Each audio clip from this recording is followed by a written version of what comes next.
Hello everyone, welcome back to the NEET की तैयारी series. Myself Dolly Bansal and today we are going to discuss one more important topic, that is organism and population. बच्चा organism and population का जो weightage है NEET में, it is around 4 to 5 questions. Clear? We are also aware कि जो organism and population है ये हमारे कौन से यूनिट का पार्ट है. बच्चे it is a part of ecology.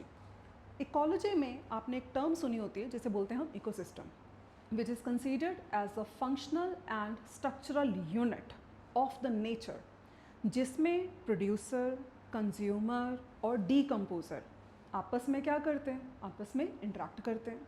बच्चा जो प्रोड्यूसर्स हैं वो एनिमल्स पर डिपेंडेंट हैं ताकि उनकी पॉलिनेशन हो सके, उनका सीड डिस्पर्सल हो सके. एनिमल्स प्लांट्स पर डिपेंडेंट है फॉर द फूड रिक्वायरमेंट. इसका मतलब जब भी हम इकोलॉजी के बारे में बात करते हैं या हम इकोसिस्टम के बारे में बात करते हैं तो उसके जो लिविंग कंपोनेंट्स हैं, प्रोड्यूसर, कंज्यूमर एंड डीकम्पोजर, वो आपस में क्या करते हैं, इंटरेक्ट करते हैं. लेकिन प्रोड्यूसर, डीकम्पोजर एंड कंज्यूमर्स को बच्चा सिर्फ आपस में ही इंटरेक्ट नहीं करना होता, वो अपने फिजिकल इन्वायरमेंट के साथ भी बच्चा इंटरेक्ट करते हैं. लाइक अगर प्लांट्स हैं तो प्लांट्स बच्चा can not survive without sunlight ना. तो जो सनलाइट है it is a physical component, लेकिन प्लांट्स इसके साथ इंटरेक्ट करेगा. इसी सनलाइट को यूज़ करके वो अपना क्या बनाएगा, वो अपना फूड बनाएगा. Then obviously yes, a particular biotic components are going to interact with their abiotic components. बच्चे बस इस ही इंटरैक्शन को हम इकोलॉजी कहते हैं. अगर हमें कोई बंदा पूछे, हमें कोई इंसान पूछे कि यार व्हाट इज़ इकोलॉजी, तो बच्चा ecology is a branch of biology that deals with the study of interaction. वो किसकी स्टडी को बोलेंगे, इंटरैक्शन की स्टडी को बोलेंगे. इंटरैक्शन बिटवीन लिविंग ऑर्गेनिजम्स, जो भी लिविंग ऑर्गेनिजम्स हैं और उनका जो एसोसिएटेड फिजिकल इन्वायरमेंट है, उनकी इंटरैक्शन को इकोलॉजी कहते हैं. बच्चा हमारा नीट 2025 में देयर वाज अ क्वेश्चन कि who is father of Indian ecology. तो here you can find the answer. Father of ecology in India is professor Ramdev Mishra. You have to memorize it कि professor Ramdev Mishra is the father of Indian ecology. अब उसके बाद हमें एक और बात के बारे में बात करनी है. जैसे कि हमें पता होता है बच्चा कि whenever we talk about living organism, तो there are certain level of organizations like cell is the basic unit of life. cells जुड़ के क्या बनाते हैं, tissues जुड़ के क्या बनाते हैं, organs जुड़ के क्या बनाते हैं, organ system. बिल्कुल उसी तरीके से इकोलॉजी में भी लेवल ऑफ ऑर्गेनाइजेशंस दिखी जाती हैं. तो बच्चा ये जो लेवल ऑफ ऑर्गेनाइजेशंस हैं they are given in NCERT. We need to remember that level of organisations present in ecology are, one is organism. बच्चा जो ऑर्गेनिज्म है it is considered as the basic unit of study in ecology. जब भी आप ecology के बारे में पढ़ना शुरू करोगे, you can not start from any other level, you have to start from the organism level. Organisms जो एक ही स्पीशीज़ के हैं उनके ग्रुप को ही हम आगे जाके क्या कहते हैं, वी कॉल देम पॉपुलेशन. तो पॉपुलेशन क्या हो जाएगा, पॉपुलेशन हो जाएगा group of individuals which will belong to same species. Example के तौर पे बता रही हूँ, मैं खुद अकेली कौन हूँ, ऑर्गेनिज्म हूँ. लेकिन मैं जिस एरिया में रहती हूँ, मैं अकेली तो नहीं रहती ना, और भी तो ह्यूमन बींग्स रहते होंगे ना. तो और humans living in a particular area, उन्हीं के टोटल को हम क्या बोलते हैं, उनके सम टोटल को बच्चा पॉपुलेशन कहते हैं. लेकिन मान लेते हैं कि आई एम फ्रॉम चंडीगढ़, तो चंडीगढ़ के अंदर सिर्फ ह्यूमंस ही तो नहीं रहते, ह्यूमंस के साथ साथ बहुत सारे प्लांट्स, बहुत सारे डिफरेंट टाइप के एनिमल्स वो भी तो रहते हैं. तो जितने लिविंग कंपोनेंट, जितने डिफरेंट टाइप की पॉपुलेशंस एक समय पर एक एरिया में सस्टेन करती हैं, उन्हें हम क्या बोलते हैं, कम्युनिटी. तो basically basic unit of ecology is organism. A group of organism belonging to same species inhabiting a particular given area, it is known as population. Cluster of different populations living under same set of conditions is known as community. लेकिन जब आपने community के बारे में बात करी, you were only talking about biotic components. हमने शुरू में क्या डिस्कस किया कि बायोटिक कंपोनेंट्स के साथ साथ एबायोटिक कंपोनेंट्स भी तो होते हैं ना। तो बच्चा उसके बाद मेरा अगला लेवल जो होता है दैट इज़ बायोम। तो व्हाट इज़ अ बायोम? बच्चा biome is a ecosystem spread over a large area. जब भी हम बायोम के बारे में डिस्कस करें तो बायोम एक बड़े एरिया पर फैला हुआ इकोसिस्टम है जिसका एक अपना स्पेसिफिक लैटिट्यूड है, अपना एक specific latitude which will decide कि वो एरिया कितना सनलाइट ऑब्टेन करेगा। सनलाइट कितना ऑब्टेन करेगा उसी से तय होगा वहाँ पर कितनी बारिश होगी, कितना रेनफॉल होगा which is known as precipitation, उस एरिया का कितना टेम्परेचर होगा, वहाँ का सनलाइट, वहाँ का टेम्परेचर, वहाँ का बारिश इज़ गोइंग टू डिसाइड कि वहाँ पर किस टाइप के प्लांट्स सर्वाइव करेंगे। तो they are going to decide a flora, और वहाँ के plants are going to decide कि वहाँ पर किस टाइप के animals will be able to survive. तो कोई भी बायोम का अपना एक स्पेसिफिक लैटिट्यूड होता है, अपना precipitation temperature collectively known as climate होता है, और इसका अपना एक स्पेसिफिक फ्लोरा एंड फाउना होता है। तो हमने ये वाली चीज़ यहाँ पर समझी, इसको एक बार हम इमेज में भी देख लेते हैं। When you are talking about a single organism, a single elephant, तो वो हमारे लिए organism है। A group of elephants here, a group of elephants here is going to form population. When you see this particular image, you are able to see elephants also. You can see here some zebras also, and there are certain vultures. There are different type of populations under same set of condition considered as community. And in this above diagram, you can see there is a large area जिसमें हमें एक ecosystem नज़र आ रहा है, बहुत organisms नज़र आ रहे हैं और अपने एक पर्टिकुलर फ्री इन्वायरमेंट में वो नज़र आ रहे हैं। तो this will form the biome. तो ये हमारे पास बायोम हो गया। Now we can quickly answer my simple questions. Let's try. बच्चा, ecology takes into account first environmental factors only? No.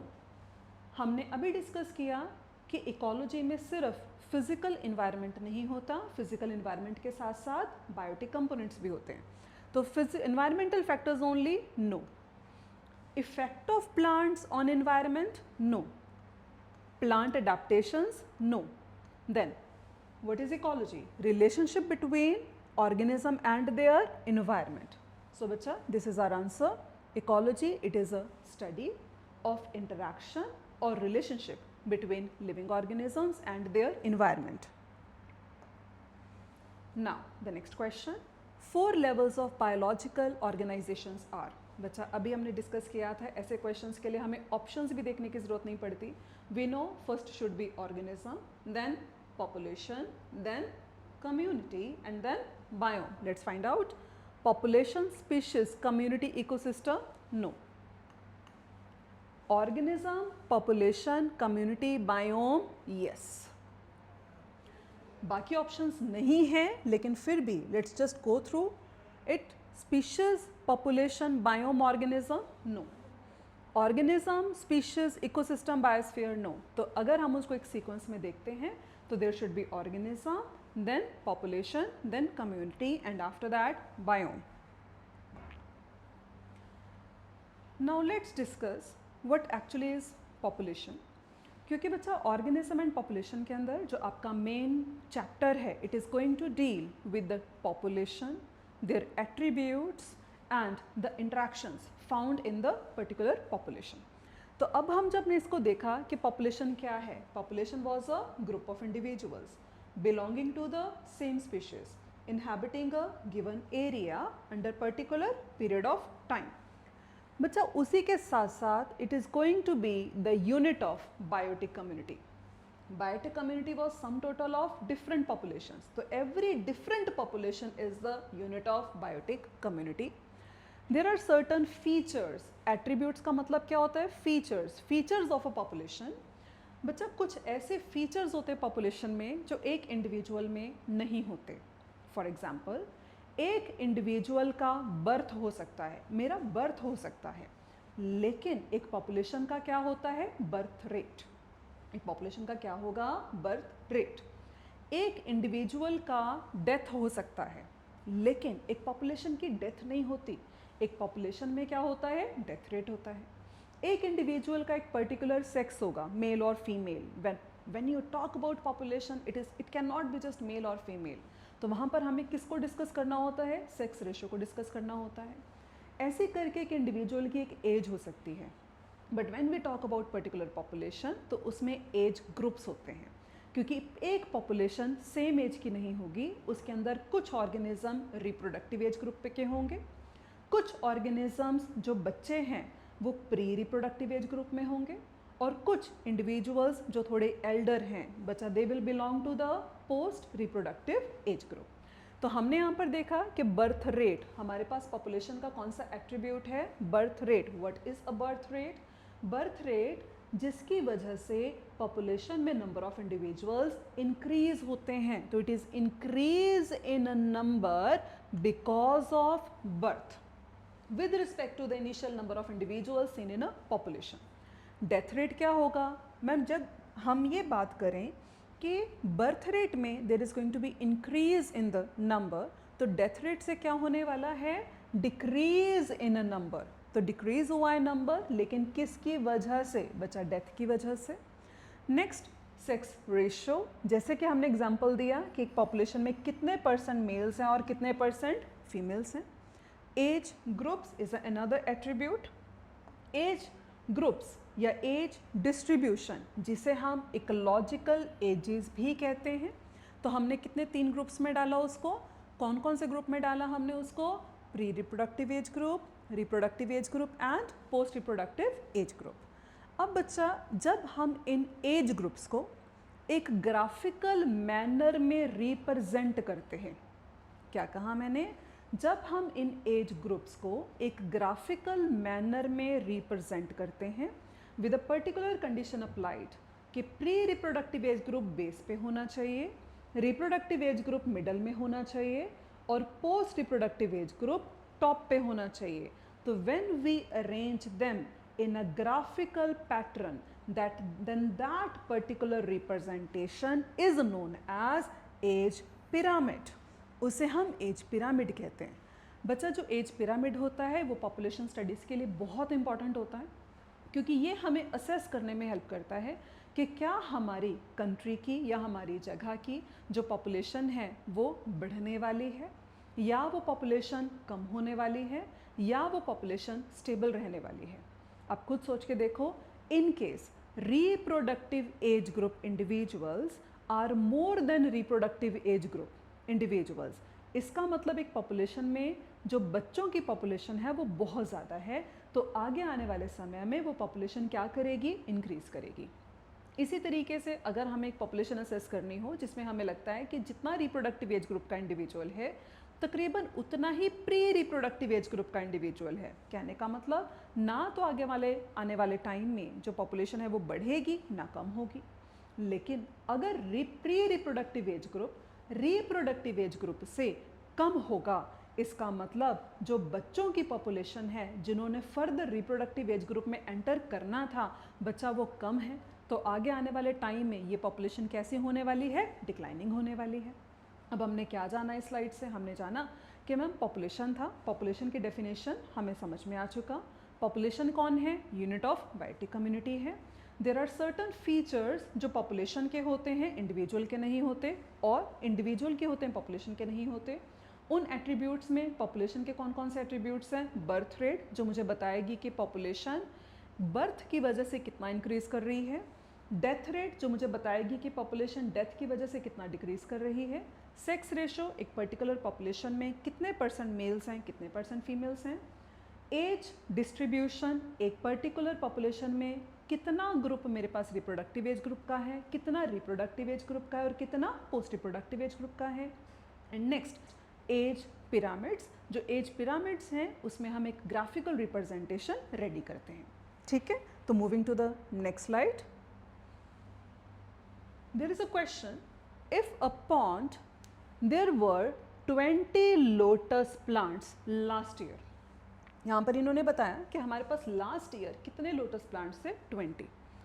Through reproduction 8 new plants are added. बच्चा plants add हुए हैं, थ्रू रिप्रोडक्शन हुए हैं, तो ज़रूर इस क्वेश्चन में किसके बारे में डिस्कस किया गया होगा? इस क्वेश्चन में बच्चा बर्थ रेट के बारे में डिस्कस किया होगा। तो इन्होंने पूछा है कि what is the birth rate in offsprings पर लोटस पर ईयर। जब भी हमें क्वेश्चन के अंदर इस तरीके से क्वेश्चन होता है, जब उन्होंने इस तरीके से हिंट दिया होता है कि ऑर्गेनिजम्स पर लोटस, इसका मतलब वो हमसे पर इंडिविजुअल की बात कर रहे हैं। वो पर इंडिविजुअल हमसे बर्थ रेट पूछने की कोशिश कर रहे हैं। और I can say they are talking about per capita. Per capita का मतलब होता है बच्चा पर हेड। तो वो हमसे जानने की कोशिश कर रहे हैं कि इस पॉपुलेशन में पर हेड, पर कैपिटा, पर इंडिविजुअल कितना बर्थ रेट था। तो इसको कैलकुलेट कैसे किया जाता है? इसको कैलकुलेट करने के लिए there is a particular way. हमने छोटा b that is birth rate calculate करना है।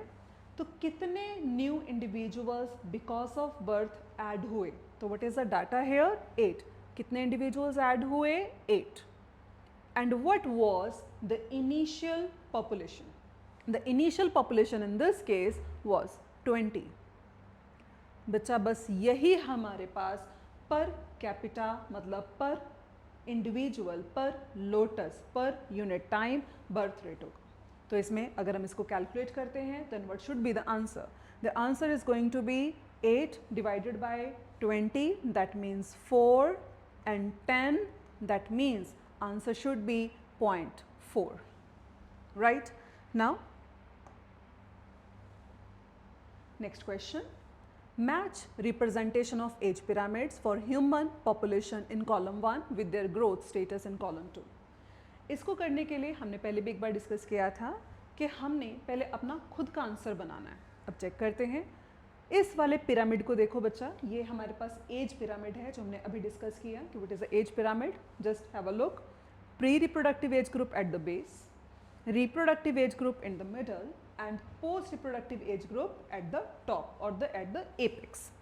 Now we can see pre reproductive age group, ये वाला जो particular age group है ये ज़्यादा है in comparison to reproductive age group. ये हमारे पास reproductive age group है।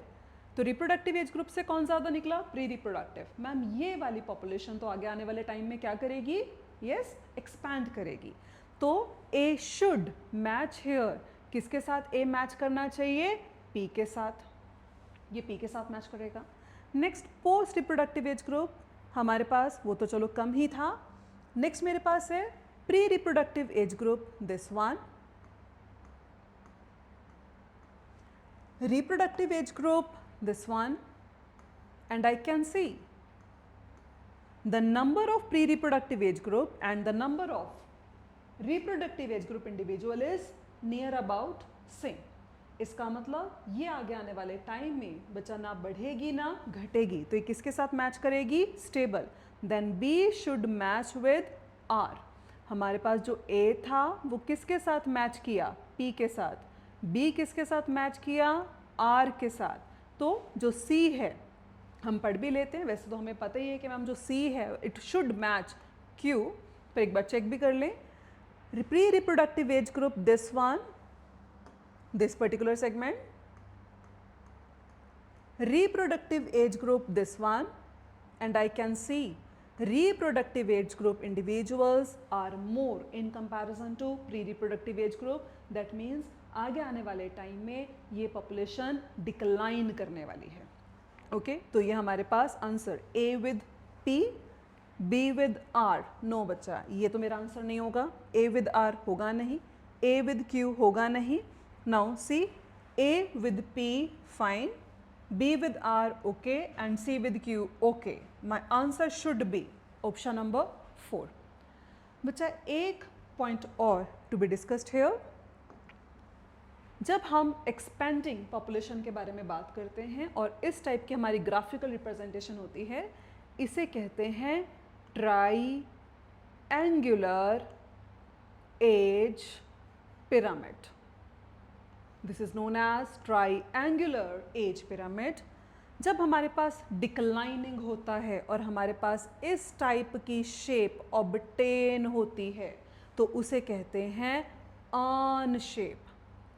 This is urn shaped as pyramid. And when we obtain shape like this, उसे कहते हैं बेल शेप. तो हमसे अगर कोई इंडिपेंडेंट क्वेश्चन भी देगा कि से triangular age pyramid can be seen, then what about the status of the population? Then status of the population should be increasing or expanding or positive growth. Clear? Next question. Okay, my next topic is population density. बच्चा किसी भी area के अंदर कितनी population है उसको major करने के कई तरीके हो सकते हैं. जब हम उनको मेजर करते हैं पॉपुलेशन डेंसिटी को, पॉपुलेशन डेंसिटी क्या होती है? Number of individuals per unit area. पर अगर मैंने आपको ऐसा बोला कि number of individuals per unit area, तो वो मेरा आधा आंसर होगा, क्योंकि जर्नली जो पॉपुलेशन डेंसिटी है it can be measured in the form of number also, and it can be measured in the form of percent cover or biomass also per unit area. लेकिन कई बार ये दोनों method भी appropriate नहीं होते. आप generally के बारे में बात करेंगे तो two important methods are there, number as well as percent cover और द बायोमास जर्नली. लेकिन अगर आपने मुझे कहा गया कि मैम कभी ऐसा केस नहीं होता कि कोई और तरीके से भी हम पॉपुलेशन डेंसिटी मेजर कर सकें, तो बच्चा there are several cases. First we understand कि what is the total number. Population density है, हम टोटल नंबर में उसको एस्टिमेट करने की कोशिश करेंगे. टोटल नंबर का मतलब क्या है कि आपने एक पर्टिकुलर एरिया लिया, से आपने 1 किलोमीटर स्क्वायर का एरिया लिया. 1 किलोमीटर स्क्वायर के दायरे में किस पर्टिकुलर स्पीशीज़ के कितने इंडिविजुअल्स आपको मिले, तो आपने 1 बाय 1 उनको काउंट किया. Then it is the measured in number, population density measured in number. सबसे ज़्यादा appropriate, most appropriate method to measure population density is going to be the number. Clear? लेकिन उसी तरीके से अगर हमारे सामने किसी ने एक कंपैरिजन दिया, जैसे कि एनसीईआरटी ने दिया, किसी आपके पास एक पर्टिकुलर गार्डन में एक बैनियन ट्री है विद द लार्ज कैनपी, और उसी के आसपास 200 ग्रास है, पार्थेनियम के प्लांट्स हैं, तो क्या ये हमारा कहना ठीक होगा कि जो बैनियन है उसका पॉपुलेशन डेंसिटी कम है? तो हम कहेंगे नहीं, उसका कहना ठीक नहीं होगा, क्योंकि बायोमास जितना ज़्यादा बैनियन एक बार में प्रोड्यूस कर सकता है, या मैं कहना चाहती हूँ कि एक पर्टिकुलर बैनियन में कितना बायोमास होल्ड होगा, बच्चा पार्थेनियम के, ग्रास के 200 इंडिविजुअल्स उतना बायोमास तो ना जनरेट कर सकते हैं ना होल्ड कर सकते हैं. तो मैं कहूँगी कि मेरे लिए तो एक बैनियन का एक होना भी बहुत ज़्यादा बड़ी बात है in comparison to 200 parthenium plants. तो ऐसे केस में, banyan tree के केस में, we do not go for the total number. We can go for the total number in case we are talking about Chlamydomonas कितने हैं एक particular pond में, साइबेरियन क्रेन्स कितनी आई हैं भारतपुर राजस्थान की बर्ड सेंचुरी में. लेकिन जब आप बैनियन के बारे में बात करते हो बच्चा, बैनियन में नंबर काउंट करना हमारे लिए ईजी, या हम कह सकते हैं हमारे लिए ठीक मेथड नहीं होगा. तो हम उसके केस में बायोमास या परसेंट कवर के बारे में बात करेंगे. There can be certain other methods like relative density. से हम लोगों को लेक में फिश की पॉपुलेशन के बारे में जानना है, वो हम ना तो डायरेक्ट मेथड से कर सकते हैं, ना तो हम उनको ढंग से काउंट कर सकते हैं. कैसे काउंट कर पाएंगे? तो हम उस केस में क्या करेंगे बच्चा, हम एक ट्रैप देंगे. उस ट्रैप में कितनी पर ट्रैप पॉपुलेशन ऑफ फिशेस हमने ट्रैप की, हमने उसको कैच किया. तो इन केस अगर हमने लेक में एक पर्टिकुलर फिश ट्रैप फेंका, हमारे पास नंबर ऑफ फिशेस ज़्यादा कैच हुई, इसका मतलब वो फिशेस का पॉपुलेशन उस पर्टिकुलर लेक में ज़्यादा है. इन केस उस पर्टिकुलर ट्रैप में हमारे पास कम फिशेस कैच हुई, इसका मतलब number of fishes of that particular species are lesser number in that particular lake. तो इस तरीके से हम एक्चुअल काउंटिंग नहीं कर रहे हैं, लेकिन हम एक रिलेटिव डेंसिटी बता सकते हैं कि यार इस लेक में वो पर्टिकुलर फिश ज़्यादा है या वो कम है. उसके बिना there are certain indirect method, जहाँ पर हम इन तीनों मैथड में से किसी के बारे में बात नहीं कर पाए. इनडायरेक्ट मैथड में बच्चा से जब हम नेशनल पार्क के बारे में बात करते हैं या हम टाइगर रिजर्व के बारे में बात करते हैं, तो इन दैट केस हमने टाइगर की पॉपुलेशन बढ़ रही है, कम हो रही है, उसको असेस करने के लिए we will go for the pug marks and fecal pellets. This is the way to count them. Clear? तो हमने क्या जाना कि पॉपुलेशन डेंसिटी क्या होती है. पॉपुलेशन डेंसिटी तो मैम ये है ना कि एक पर्टिकुलर एरिया में एक पर्टिकुलर स्पीशीज़ के कितने इंडिविजुअल्स हैं. तो वो जो एरिया है, हमने पर यूनिट एरिया के बारे में बात किया, नंबर के बारे में हमने बात किया. मैम अगर आप ये बताते हो कि भाई what are the normal method, what are the general methods, तो it can be number, it can be percent cover or biomass. लेकिन इसके बिना भी मैंने आपको क्या बताया कि there are certain methods. We can go for the relative density and we can also go for the indirect methods. So we can quickly answer this particular question. Identify the correct match with respect to population density. Percent cover और biomass Chlamydomonas. No बच्चा. जब हमने Chlamydomonas in a pond के बारे में बात किया, Chlamydomonas in a pond के बारे में बात किया, we were talking about total number. इसका मतलब ये वाला ऑप्शन मेरा इनकरेक्ट है. Relative densities banyan tree. बच्चा चेक कीजिए. रिलेटिव डेंसिटी में हमने नंबर ऑफ फिशेस कॉट पर ट्रैप के बारे में बात की है, जबकि बैनियन के अंदर हमने परसेंट कवर या बायोमास प्रोडक्शन के बारे में बात की है. That means this option is also incorrect. Indirect methods, pug marks and fecal pellets. Yes, pug marks and fecal pellets to count the tiger population in a national park और a tiger reserve. तो मेरे पास मेरा answer already है. But counting in number of fishes in the lake, no बच्चा. इसके case में हम किसके बारे में बात करते हैं? रिलेटिव डेंसिटी के बारे में बात करते हैं. सो the next part is population growth. पहले हमें इस बारे में पता होना बहुत ज़रूरी है बच्चा कि पॉपुलेशन किसी भी जगह पर एक स्टैटिक पैरामीटर नहीं होता. पॉपुलेशन डायनामिक होती है, बदलती रहती है. डिपेंडिंग अपॉन उस पॉपुलेशन को फेवर करने वाले जो फैक्टर्स हैं वो ज़्यादा हैं या उसको ना फेवर करने वाले फैक्टर ज़्यादा हैं. इन केस एक पर्टिकुलर एक पॉपुलेशन है, अगर उसके ऊपर उसके प्रीडेटर्स या उस वहाँ के पैरासाइट्स या वहाँ पर उनको कंपटीशन बहुत ज़्यादा फेस करना पड़ रहा है, तो उसकी पॉपुलेशन कम हो जाएगी. लेकिन इन्हीं तरीके से अगर मैंने प्रीडेटर्स कम कर दिए या फिर बच्चा मैंने वहाँ पर पैरासाइट्स कम कर दिए या मैंने उनके लिए कंपटीशन घटा दिया, तो ऑब्वियस सी बात है उनकी जो पॉपुलेशन है उसके ऊपर एक पॉजिटिव रिजल्ट देखने को मिलेगा. तो पॉपुलेशन क्या होता है? Population is a dynamic parameter, it is not going to be static parameter. Population बढ़ भी सकती है, पॉपुलेशन कम भी हो सकती है, वो कांस्टेंट नहीं होती. And there are certain factors which are going to influence the population density, and that is what are those particular factors. One is natality. बच्चा जो नैटालिटी है ये कौन सी चीज़ है? Natality is again birth.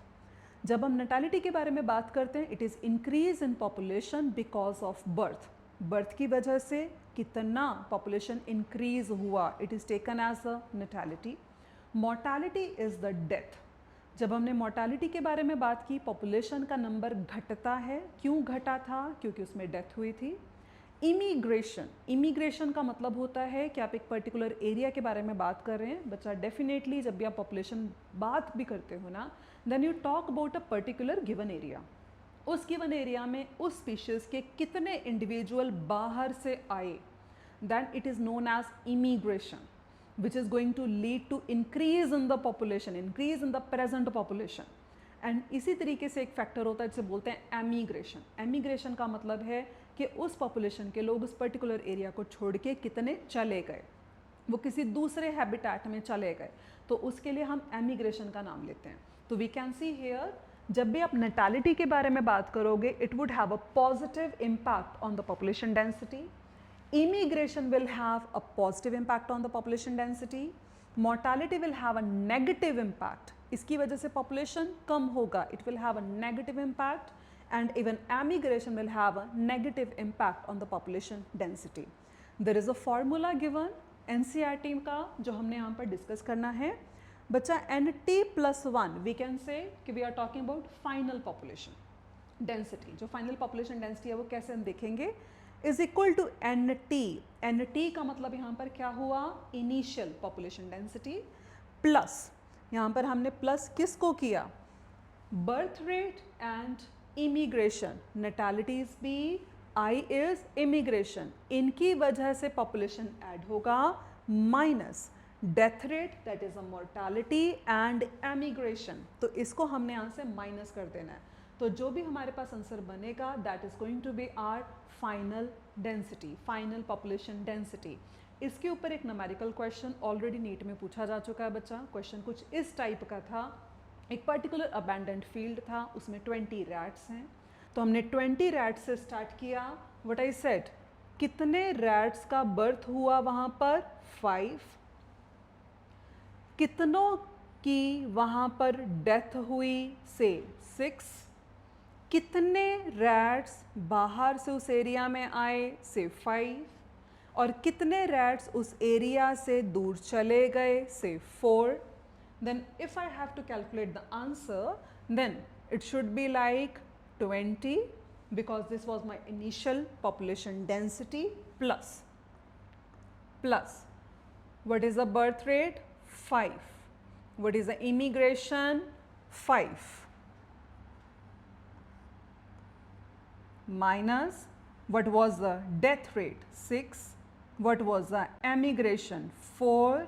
As you can see, जो मेरे पास फाइनल पॉपुलेशन डेंसिटी आएगा, it is going to be 20 plus 10 minus 10. That means my final population density is just equal to the initial population density. But you have to be careful, क्योंकि जो मैंने data यहाँ पर दिया है वो data किसी भी टाइम हम चेंज कर सकते हैं ना. The next part, under normal set of condition. हाँ बच्चा, जब भी हम ये बात करते हैं ना कि नेटालिटी है या इमिग्रेशन, उससे पॉपुलेशन इंक्रीज होती है, मोर्टालिटी एंड एमिग्रेशन से पॉपुलेशन डिक्रीज होती है, नॉर्मल ये वाली चीज़ें हैं. लेकिन नॉर्मल सर्कमस्टांसिस में कौन से ऐसे 2 फैक्टर्स हैं जो पॉपुलेशन डेंसिटी को ज़्यादा इन्फ्लुएंस करते हैं, then it is natality and mortality. जब भी आप नॉर्मल कंडीशंस के बारे में बात करते हैं, कोई भी कुछ उसमें अलग कुछ नहीं हुआ, नॉर्मल कंडीशन है, तो उस टाइम पे birth and death are the most important factors influencing population density of that particular area, clearly written in your NCERT. लेकिन अगर कोई स्पेशल हैबिटेट हो या कोई स्पेशल सर्कमस्टांसेस हो, मैम स्पेशल सर्कमस्टांसेस लाइक एक पर्टिकुलर एरिया है जिसमें अभी अभी पॉपुलेशन बसना शुरू हुई है, कॉलोनाइज होने लगा है, तो उस टाइम पे immigration will play its major role in comparison to the birth rate. So what is written here, यहाँ पे इन्होंने कहा अदर 2 फैक्टर्स लाइक, मतलब अदर 2 फैक्टर्स मतलब immigration and emigration, assuming importance only under special conditions. Example, in a new habitat, if it is just being colonized, then जो हमारे पास immigration होगा, it is going to contribute more significantly to the population density in comparison to the birth rate. Now we are ready for the next question.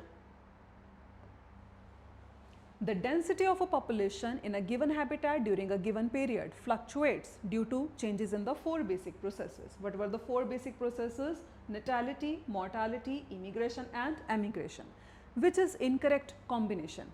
Natality lead to decrease in population? No बच्चे, natality से decrease नहीं होता है, natality से population increase होती है. तो यहाँ पर decrease नहीं होना चाहिए था, यहाँ पर क्या होना चाहिए था, increase होना चाहिए था. Mortality decrease in population, बिल्कुल correct. Immigration increase in population, बिल्कुल correct. And emigration decrease in population, yes it is correct, this was wrong. So we have got our answer. Now next part. Next जो हम discuss करने वाले हैं बच्चा, it is growth models, which is a very very important part. इसके ऊपर NEET में question कई बार आए हुए हैं. तो ग्रोथ मॉडल्स क्या बताते हैं कि पॉपुलेशन ने बढ़ना तो है ही है, लेकिन उसका जो पैटर्न है with time it may vary. जैसे कि हमारे पास 2 टाइप के ग्रोथ मॉडल्स प्रपोज हुए हैं. One is known as exponential growth, जिसे जे शेप्ड ग्रोथ मॉडल कहते हैं, and the another one is logistic growth model. Logistic growth भी हो सकती है, एक्सपोनेंशियल भी हो सकती है, दोनों में क्या फ़र्क है? एक्सपोनेंशियल का मतलब होता है एकदम से इंक्रीज होना, यही this is what do exponential word means. एकदम से इंक्रीज होना, मैम वो एकदम से इंक्रीज क्यों हुआ होगा?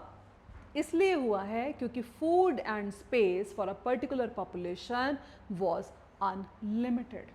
यहाँ पर हमें अनलिमिटेड फूड एंड स्पेस अगर मिल जाता है तो उस केस में जो पॉपुलेशन होगा वो एक्सपोनेंशियल और ज्योमेट्रिक ग्रोथ शो करेगा।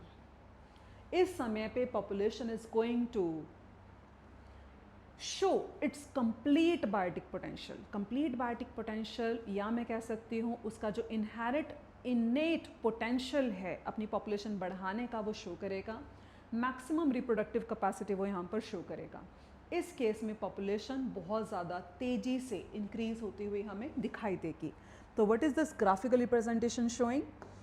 हम जब भी टाइम और पॉपुलेशन डेंसिटी को यहाँ पर कंपेयर करेंगे, इनिशियली तो बच्चा लैग फेज आना ही होता है, यहाँ पर लैग फेज आया, उसके बाद जो पॉपुलेशन है वो बढ़ती चली गई, लॉग फेज आया, एक्सेलरेशन फेज आया, एक्सपोनेंशियल फेज आया। उसके बाद अब क्या होगा मैम? अगर मान लो ये पॉपुलेशन बहुत ज़्यादा बढ़ गई, उसके बाद क्या होगा बच्चा? अगर मुझे एज पर एनसीईआरटी जे शेप्ड ग्रोथ बताना है तो जे मैं यहाँ पर बना चुकी हूँ, लेकिन व्हाट आर द सर्कमस्टांसेस, उसके बाद होगा क्या? कोई तो ऐसा टाइम होगा जब ये अपनी कैरिंग कैपेसिटी क्रॉस कर जाएगा। Ma'am what is a carrying capacity? Carrying capacity क्या होती है? कैरिंग कैपेसिटी नेचर की जितने उसके पास रिसोर्सेज हैं, उन रिसोर्सेज के बेस पर वो कितने maximum number of individuals of that particular population support कर पाए, उस लिमिट को कैरिंग कैपेसिटी कहते हैं। जरा देखिए इधर, हमने यहाँ पर लिखा कि कैरिंग कैपेसिटी। बच्चा this definition is regarding the carrying capacity. In nature a given habitat has enough resources, वो उसका मैक्सिमम है, to support a maximum possible number. किसका? पॉपुलेशन का। Beyond which no further growth is possible. This limit of nature is known as carrying capacity. तो मैं आपको ये चीज़ बता रही थी, अगर एज पर मैं एनसीईआरटी देखती हूँ तो एनसीईआरटी में जे शेप कैसा आएगा वो मैं आपको रिप्रेजेंट कर चुकी हूँ। लेकिन अगर हमने अपने लिए जानना है कि मैम पॉपुलेशन बहुत ज़्यादा बढ़ गई तो फाइनली होगा क्या बच्चा? जब वो कैरिंग कैपेसिटी को क्रॉस कर जाएगी, उसी टाइम पॉपुलेशन में एक डिक्लाइन देखने को मिलेगा। This is going to be a fast decline, क्योंकि कैरिंग कैपेसिटी के बाद कभी भी पॉपुलेशन रेट बढ़ता नहीं है, ग्रोथ रेट बल्कि कम हो जाता है। तो एक शार्प डिक्लाइन देखने को मिलेगा, जिसे हम आम भाषा में यहाँ पर बोलते हैं क्रैश फेज। हमने लैग देखा, लॉग देखा, और जब ये लिमिट बहुत ज़्यादा क्रॉस हो जाएगी उस टाइम पे हमें उसमें क्या चीज़ देखने को मिलेगी? क्रैश फेज देखने को मिलेगा। खैर, यहाँ पर हमारे पास उसको हम कैसे रिप्रेजेंट कर रहे हैं? dn by dt is equal to b minus t into n। बच्चा n here is going to be the population density, जिसके बारे में हम बात कर रहे थे। dn by dt is the growth rate, b minus t birth rate per capita. जब भी हमने स्मॉल b इस्तेमाल की, birth rate per capita minus death rate per capita into T. b minus d is known as r. This is known as r. r क्या होता है? Intrinsic rate of natural increase. बच्चा ये r की value है जो तय करती है कि पॉपुलेशन कितनी तेजी से ग्रो करेगी, क्योंकि अगर r का वैल्यू ज़्यादा है तो पॉपुलेशन ग्रोथ रेट भी ज़्यादा होगा, और अगर r का वैल्यू कम है तो पॉपुलेशन ग्रोथ रेट भी कम होगा। आपको अच्छे से पता है, आपके एनसीईआरटी में there are given certain values regarding R for the Norway rats and for the flour beetles. बच्चा आपको वो लर्न करनी ही करनी है। खैर, R is a very important parameter for assessing the impact of any biotic or abiotic factors on population growth. Ma'am एक लाइन क्या कहना चाहती है? ये लाइन ये कहना चाहती है कि अगर बायोटिक या एबायोटिक फैक्टर्स का पॉजिटिव इम्पैक्ट होगा पॉपुलेशन पे तो उस पॉपुलेशन की आर वैल्यू इंक्रीज होगी, और अगर biotic and abiotic factors negative impact डाल रहे हैं उस पर्टिकुलर पॉपुलेशन पे तो उसका आर वैल्यू कम हो जाएगा। तो हम आर वैल्यू को एक बहुत ही इम्पॉर्टेंट पैरामीटर मानते हैं जो पॉपुलेशन के ऊपर उसके आसपास के फैक्टर्स किस तरीके का इम्पैक्ट डाल रहे हैं वो जानने में हमारी मदद करता है। तो बच्चा dn by dt is equal to b minus t into n. This b minus t can be taken as r, then dn by dt is equal to rn, and integral form में इसको कैसे लिखते हैं, N t is equal to N naught e r t, where e is the base of natural log.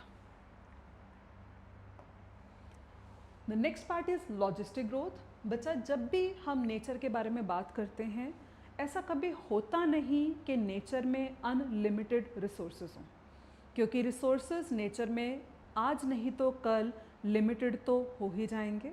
तो ऐसे cases में जब हमने फूड को, स्पेस को लिमिट कर दिया, तो पॉपुलेशन किस तरीके से अपना इंक्रीज शो करेगी. Let's see. तो सबसे पहले हमें देखने को कौन सा फेज़ मिलेगा, लैग. बच्चा, ये तो होता है, होना ही होना है, लैग फेज़ में तो होना ही है. लैग फेज़ के बाद कौन सा फेज़ आएगा बच्चा, लैग फेज़ के बाद आता है लॉग फेज़. लॉग फेज़ जब पॉपुलेशन में एक फास्ट इंक्रीज देखा जाएगा. एक बार जब ये कैरिंग कैपेसिटी के पास पहुंचने लगती है, उस टाइम पे पॉपुलेशन का ग्रोथ रेट कम हो जाता है, वो उतने फास्ट तरीके से इंक्रीज नहीं करता. तो जब उसने अपने फास्ट करने की जो इन स्पीड है उसको कम कर दिया, that phase is known as declining phase. Declining phase. और फिर जिस time population is going to reach to the carrying capacity, उस टाइम पे ना तो पॉपुलेशन में इंक्रीज देखा जाता है ना डिक्रीज. तो population growth rate that is dn/dt at that time will become 0. Clear. तो पॉपुलेशन ग्रोथ रेट 0 कब होगा ma'am, whenever population density will be equal to the carrying capacity. और अगर कभी भी, जैसे पिछले केस में, कभी भी हमारा पॉपुलेशन डेंसिटी के वैल्यू को क्रॉस कर जाए, उस टाइम पे ग्रोथ रेट क्या हो जाने वाला है, डिक्रीज. उसी डिक्रीज की वजह से हमें यहाँ पर एक क्रैश फेज देखने को मिला. तो इसे हम मैथमेटिकली कैसे रिप्रेजेंट करते हैं, dn/dt that is rate of change of population density is equal to r. r हम जानते थे b - t n. अगर हम इस फॉर्मूला को इतना ही रख देते तो बच्चा वो किसका फॉर्मूला होता, एक्सपोनेंशियल ग्रोथ रेट का. लेकिन हमने इसके अंदर एक पर्टिकुलर फैक्टर ऐड करना है. That factor is known as environmental resistance. Environment जो हमें एक रेजिस्टेंस ऑफर करती है, एक चेक ऑफर करती है, ताकि जो पॉपुलेशन डेंसिटी है वो कैरिंग कैपेसिटी की लिमिट के विद इन रहे. उस पर्टिकुलर रेजिस्टेंस को इन्वायरमेंटल रेजिस्टेंस कहते हैं. तो इन्वायरमेंटल रेजिस्टेंस को कैसे लिखते हैं, K - n/K is the environmental resistance where K is carrying capacity. Hopefully हम लोगों को इतनी इस बात समझ में आई है कि मैम पॉपुलेशन ग्रोथ दो प्रकार से है, दो टाइप से है. One is logistic, another one is exponential. Exponential में we have to consider that the resources are unlimited. क्योंकि अनलिमिटेड रिसोर्सेज हैं तो पॉपुलेशन बहुत फास्ट इंक्रीज शो करेगी और हमें यहाँ पर जे शेप ग्रोथ कर्व मिलेगा. वेनेवर वी से कि पॉपुलेशन जो हमारे पास रिसोर्सेज हैं वो अनलिमिटेड नहीं बल्कि एक लिमिट के विद इन है, तो पॉपुलेशन सिर्फ जे शो नहीं कर सकती. पॉपुलेशन लैग के बाद लॉग फेज में आएगी ज़रूर, लेकिन उसके बाद उसको एक डिक्लाइनिंग फेज शो करना पड़ेगा जिसमें पॉपुलेशन ग्रोथ कम हो जाएगा, पॉपुलेशन का ग्रोथ रेट कम हो जाएगा. और उसके बाद जैसी पॉपुलेशन डेंसिटी के वैल्यू को टच करेगी, हमारी पॉपुलेशन में फर्दर इंक्रीज नहीं देखा जाएगा एंड dn/dt मतलब कि growth rate is going to become 0. तो हमें क्या लगता है सोच के कि हमारी ह्यूमन पॉपुलेशन कौन सा ग्रोथ कर्व शो करती होगी. बच्चा, हमारा जो ह्यूमन पॉपुलेशन है वो सिग्मॉइड मतलब कि लॉजिस्टिक ग्रोथ शो करती है. So there is a question NEET 2024 में आया था जिसमें उन्होंने कहा है what do A and B this particular graphs A and B represent in the following population growth curve. We can clearly see बच्चा कि जो ए वाला ग्रोथ है ये कौन सा ग्रोथ मॉडल होगा. This is going to be J shaped growth model. और जो हमारा बी पार्ट है ये कौन सा ग्रोथ कर्व है, this is S shape. Right, formula यहाँ पर लिखा है, वो ऑलरेडी रिटन है यहाँ पर. तो ए represent exponential growth.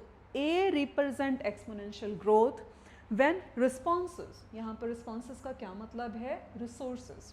when responses are not limiting the growth, and B represent logistic growth when responses are limiting the growth.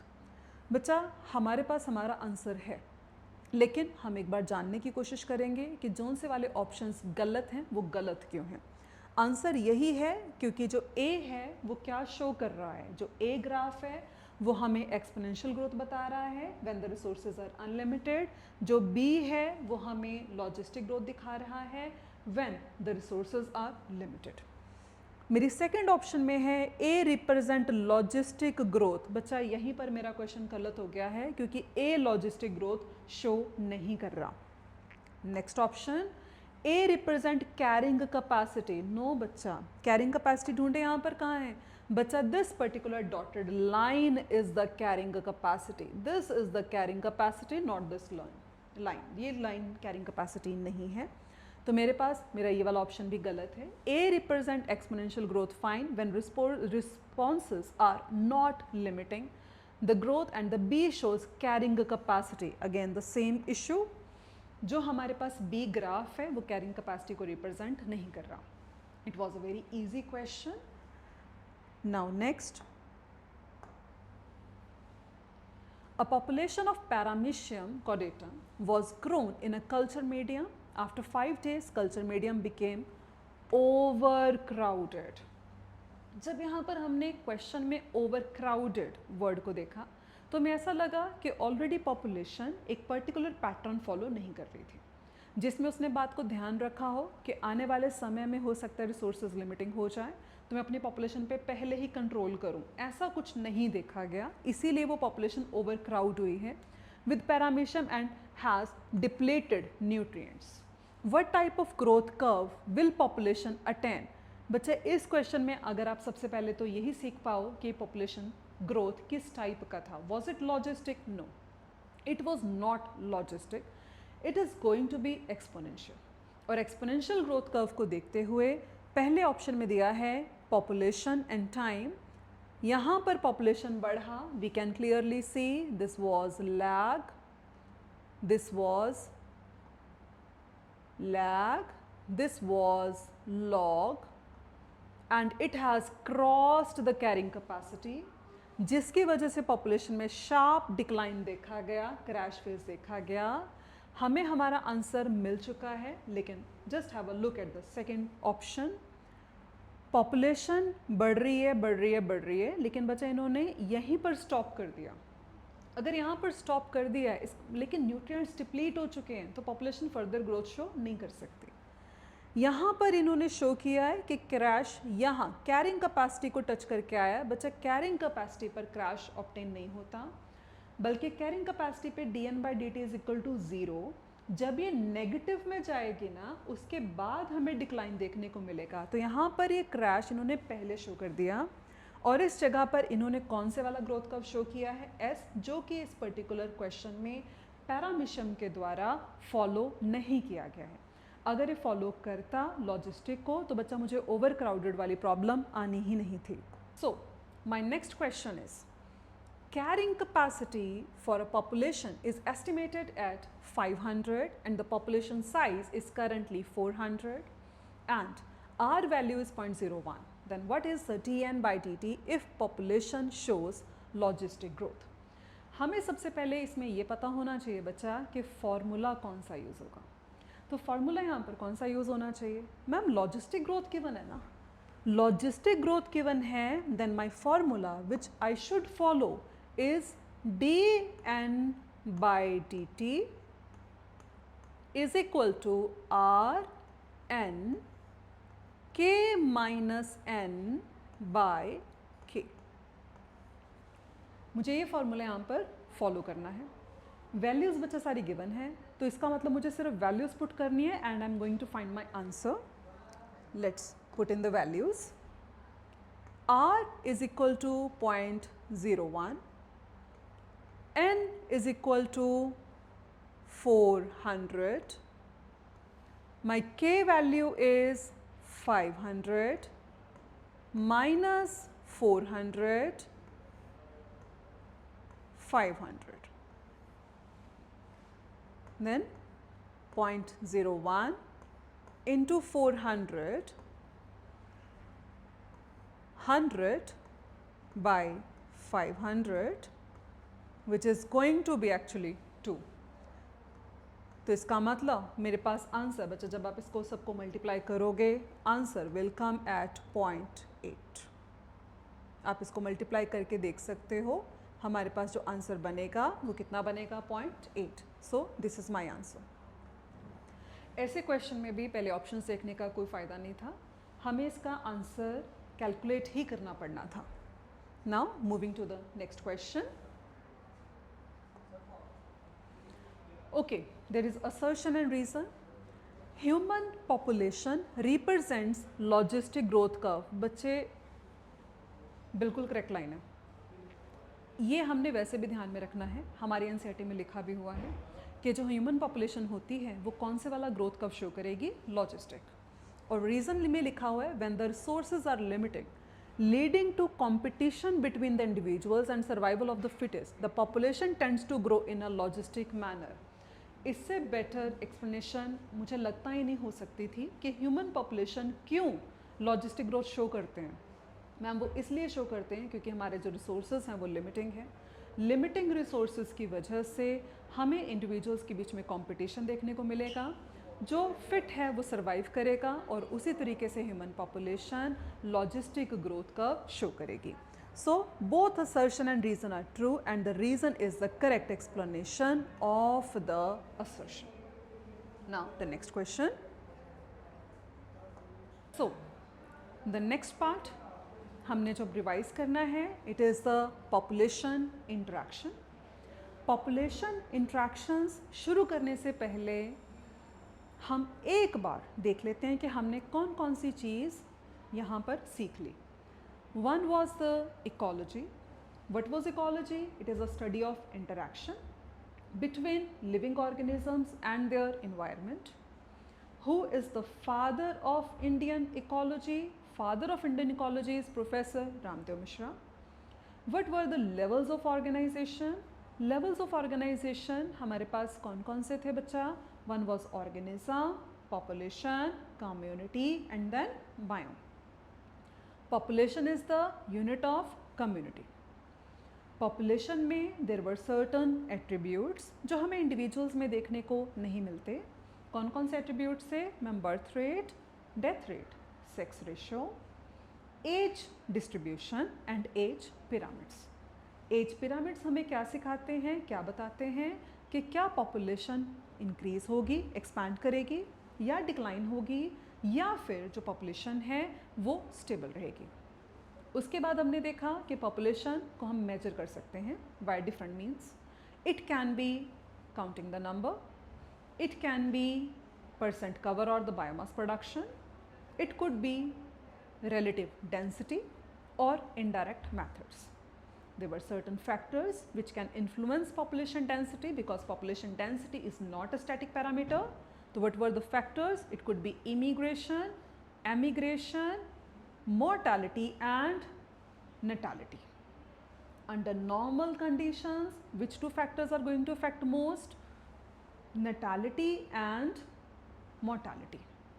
But under special set of conditions, we can include other two factors like immigration and emigration. Population growth models भी हमने देखे. अगर ma'am unlimited resources हैं तो exponential growth होगा और अगर limited resources हैं तो logistic growth होगा. Human population कौन सा growth show करती है? Logistic. Now we can start with our next topic. It is a population interaction. बच्चा इस इकोलॉजी के अंदर, इस इकोसिस्टम के अंदर, इस नेचर के अंदर कोई भी इंडिविजुअल हो, भले वो प्लांट हो, चाहे वो कोई माइक्रोब हो, भले वो एनिमल हो, वो अकेला नहीं रह सकता. उसे कोई दूसरा ऑर्गेनिज्म साथ में चाहिए. अगर मैं बहुत बेसिक बात करूं तो कोई भी इंडिविजुअल को इसलिए दूसरा इंडिविजुअल चाहिए. फॉर एग्जांपल एनिमल को एक दूसरा इंडिविजुअल क्यों चाहिए? कम से कम वो खा तो सके, उसको फीड करने के लिए, अपना न्यूट्रिशन लेने के लिए एक और ऑर्गेनिज्म की तो ज़रूरत पड़ेगी. तो बच्चा none in this case, animal, plant, microbes, कोई भी आइसोलेशन में नहीं रहता. बल्कि वो आपस में इंटरेक्ट करते हैं, एक पर्टिकुलर कम्युनिटी बनाते हैं। अब जब हम इंट्रैक्शन के बारे में बात करते हैं तो ये भी हो सकता है कि इंट्रैक्शन से किसी को फ़ायदा हो, और ये भी हो सकता है कि इंट्रैक्शन से किसी को नुकसान हो, और ये भी हो सकता है कि उस इंट्रैक्शन से कुछ फ़र्क ना पड़े। तो there are certain particular symbols जो हम यूज़ करने वाले हैं। पॉजिटिव अगर पॉजिटिव इम्पैक्ट आया है, नेगेटिव अगर नेगेटिव इम्पैक्ट आया है, और ज़ीरो अगर किसी भी बात से फ़र्क हमें नहीं पड़ता। जब तुम म्यूचुअलिज्म के बारे में बात करोगे तो म्यूचुअलिज्म एक ऐसा इंट्रैक्शन था, एक ऐसी ऑब्लिगेट इंट्रैक्शन थी जिसमें both the species are benefited, दोनों को फ़ायदा हुआ। कंपटीशन में दोनों को नुकसान होता है। कंपटीशन एक ऐसा इंट्रैक्शन है जिसमें both the interacting species are going to face negative circumstances, दोनों के लिए वो हार्मफुल, दोनों के लिए वो डेट्रीमेंटल रहेगा। प्रीडेशन में जो हमारे पास प्रेडेटर होगा उसको फ़ायदा है, लेकिन जब हम यहाँ पर प्रे के बारे में बात करेंगे, क्योंकि बच्चा प्रीडेशन में तो प्रीडेटर ने प्रे को मार के खा लिया, तो प्रीडेटर को तो फ़ायदा हो गया लेकिन प्रे को तो नुकसान हो गया। पैरासिटिज्म में एक को फ़ायदा एक को नुकसान। किसको फ़ायदा हो रहा है मैम? पैरासाइट को फ़ायदा हो रहा है, और नुकसान किसको होगा? वो पैरासाइट जिस होस्ट पे डिपेंडेंट है उसको क्या होने वाला है बच्चा? वो नुकसान होगा। Next is commensalism. कमेंसलिज्म में किसी एक को फ़ायदा है, दूसरा is unharmed. One species is benefited, the another one is going to be unharmed. Unharmed कौन होगी? होस्ट। तो फ़ायदा किसको होगा? कोमेंसल को। जिसको फ़ायदा हो रहा है उसे हमने क्या नाम दिया? कोमेंसल। और एक और इंट्रैक्शन होती है बच्चे जिसे बोलते हैं अमेंसलिज्म। अमेंसलिज्म में किसी एक को नुकसान हो जाता है और दूसरे को उसका एहसास तक नहीं होता। तो one being unharmed, but it is going to be a negative interaction, a detrimental interaction for the another organism or the species. So our first interaction in NCERT was predation, तो उसी के रिगार्डिंग कुछ questions हैं हमारे पास। Which of the following is not very different from a predator in a broad ecological context? It is a beautiful concept. इसके अंदर हमें ये बताया हुआ था कि जब भी हम प्रीडेटर के बारे में बात करते हैं, प्रीडेशन के बारे में बात करते हैं, तो हमें हमेशा ऐसा लगता है कि एक लायन है, टाइगर है जो एक डियर को फीड कर रहा। लेकिन इन्होंने कहा कि क्या लायन और टाइगर ही प्रीडेटर हैं? अगर मैं एक एप्पल खा रही हूँ तो क्या मैं प्रीडेटर नहीं हूँ? अगर एक स्पैरो सीड खा रही है तो क्या वो प्रीडेटर नहीं है? अगर डियर ग्रास खा रहा था तो क्या वो प्रीडेटर नहीं था? बच्चे आप प्रोड्यूसर्स छोड़ दीजिए, बाकी के कंज्यूमर्स सारे के सारे कौन सी कैटेगरी में ही फॉल करते हैं? प्रीडेटर्स। क्योंकि जो कंज्यूमर्स हैं वो कौन सी फूड चेन फॉलो करते हैं? Grazing food chain. और उसमें आप प्रोड्यूसर छोड़ दीजिए, सारे कंज्यूमर कहाँ आ जाएंगे? प्रीडेटर की कैटेगरी में आ जाएंगे। तो what is not very different from the predation is tiger. Tiger भी प्रीडेटर है, उसने डियर खाया। बफलो भी प्रीडेटर है, बच्चा वो ग्रास मतलब कि लिविंग ऑर्गेनिज्म पर फीड कर रही है। Sparrow which is feeding on seed which contain embryo, वो भी प्रीडेटर है। और deer which is again eating grass, वो भी हमारे लिए कौन होगा? प्रीडेटर होगा। तो ए बी सी डी बच्चा they all are going to be predators. C, अगर एक किंगफिशर फिश खा रहा है तो भी वो प्रीडेटर है, किंगफिशर प्रीडेटर है। और इस जगह पर अगर हमारे पास एक इंसेक्ट सिर्फ प्लांट सैप ले रहा है तो वो इंसेक्ट भी प्रीडेटर है। Clear? Now the next question. So the next question is how many of the following statements are incorrect? Right? Biological control methods adopted in agriculture pest control. Biological control methods agriculture pest control में are based on the ability of a predator to regulate prey population. This line is directly taken from your NCERT and there is a very good example given there to justify this particular line, जिसमें उन्होंने बताया है कि हम predator की जो predation की abilities हैं उसी को यूज़ करते हैं एग्रीकल्चर में पेस्ट को कंट्रोल करने के लिए। ठीक, पेस्ट को कंट्रोल करने के लिए लगा लीजिए आप कोई भी, अब किसी भी पॉपुलेशन को अगर आप कंट्रोल करने की कोशिश कर रहे हो जो हमारी एग्रीकल्चर फील्ड्स को ख़राब कर रहा है, तो हम प्रीडेटर एबिलिटीज़ को यूज़ कर रहे हैं। मेरा इसके रिगार्डिंग मेरे पास एक बहुत अच्छा एग्जाम्पल है। आप लोगों को ध्यान में होगा, there is a story written in the particular NCERT में उस पर्टिकुलर टॉपिक को लेके कि ऑस्ट्रेलिया में अपनशिया इंट्रोड्यूस किया गया था एज अ हेज प्लांट, और उस अपनशिया ने तबाही मचा दी क्योंकि वो सारे फील्ड्स के अंदर फैल गया। तो उसकी पॉपुलेशन को कंट्रोल करने के लिए किसको लाया गया था? कैक्टोब्लास्टस। तो कैक्टोब्लास्टस वॉज प्रीडेटर ऑन द अपनशिया, तो उसको हमने इंट्रोड्यूस किया, तब जाके अपनशिया की जो पॉपुलेशन थी वो कंट्रोल में आई। इतना तो हमें समझ में आ रहा है। तो यहाँ पर इस इमेज में यही चीज़ शो करी गई है बच्चा, ये हमारे पास अपनशिया, प्रिकली पेयर अपनशिया, और ये जो लार्वाज आपको नज़र आ रहे हैं, these are the larvas of the cactoblastis which actually feed on the which will feed on the cactus, और वो उसको पूरा रॉट कर देते हैं, अंदर तक उसको खा जाते हैं। तो ये जो हमारे पास लाइन है, it is absolutely correct line. Predators help in maintaining species diversity in a community by reducing the intensity of competition among competing prey species. There was again a particular example, Pisaster को जब इन्होंने remove किया था उस time पे 10 invertebrate species ख़त्म हो गई थी। तो पिजास्टर के होने से उन इन्वर्टिब्रेट जो स्पीशीज़ हैं वो ख़त्म क्यों नहीं हुई थी? क्योंकि पिजास्टर उन इन्वर्टिब्रेट स्पीशीज़ पर फीड करता था। जब वो अपनी प्रे पॉपुलेशन पर फीड करता था, देन ऑब्वियसली प्रे का जो नंबर है वो क्या हो जाएगा, प्रे पॉपुलेशंस का जो नंबर है वो क्या हो जाएगा, वो कम हो जाएगा। Every population will have limited number of individuals, जिसकी वजह से उनका जो आपस में कॉम्पिटिशन है वो क्या हो जाने वाला है, वो कम हो जाने वाला है। जैसे उनके बीच में आपस में कॉम्पिटिशन कम होगा बच्चा, सारी स्पीशीज़ क्या कर सकती हैं, सर्वाइव कर सकती हैं। तो यहाँ पर predators help in maintaining species diversity, ये बात बिल्कुल ठीक है। और एक बात यहाँ पर और ध्यान रखिएगा, competition is directly proportional to the number of individuals in a population. जितना आप इंडिविजुअल्स बढ़ाएंगे पॉपुलेशन में, उतना ही कंपटीशन का इम्पैक्ट ज़्यादा होगा। तो अगर आप इम्पैक्ट कम करना चाहते हैं तो आपको number of individuals in that particular population कम करना पड़ेगा। In a rocky intertidal communities of American Pacific coast, the starfish pisaster is important parasite. Wrong. It is not a parasite. It is going to be a predator. तो यहाँ पर ये parasite word की वजह से क्या हो चुका है बच्चा, wrong हो चुका है।